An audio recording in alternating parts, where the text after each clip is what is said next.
Everybody sing that shit.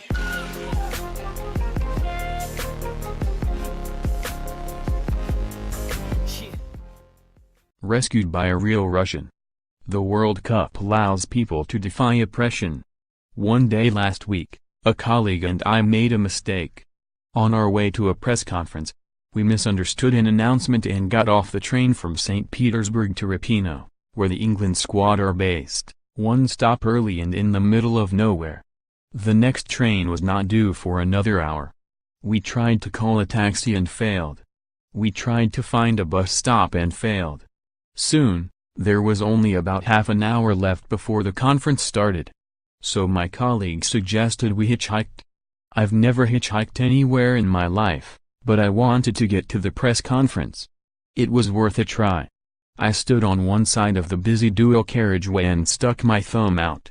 My friend stood on the other. After 60 seconds, a white van stopped. The driver was a young man. He didn't speak any English. We didn't speak any Russian. We told him where we were going. He beckoned us to get inside. He moved some of his belongings off the front seat so that we could both squeeze in and took us all the way to Repino. When we got there, he did a U-turn so he could drop us off on the right side of the road and we didn't have to brave the speeding traffic. It added another few miles to his journey. We shook his hand and offered our thanks. And then he was gone. On Friday night, I walked out of the St. Petersburg Stadium with Chris Sutton, the former Blackburn Rovers and Celtic striker. He had just seen Iran beat Morocco with an injury-time winner. He had seen their players fall to their knees, weeping tears of joy and disbelief, at the final whistle. He was still high on the emotion of it.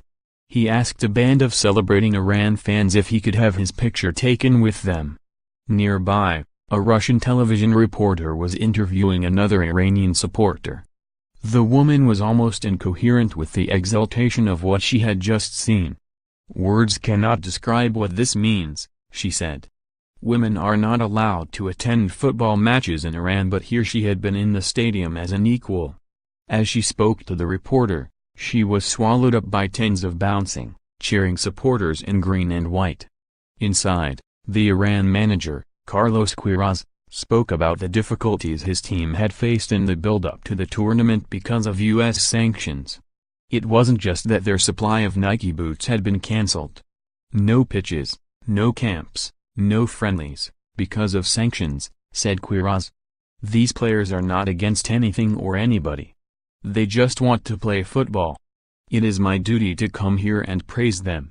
One morning last week, I went for a run around the Centralny district of St. Petersburg and came upon Ovsyannikovsky Gardens, a small park in the shadow of a black and white Baroque church.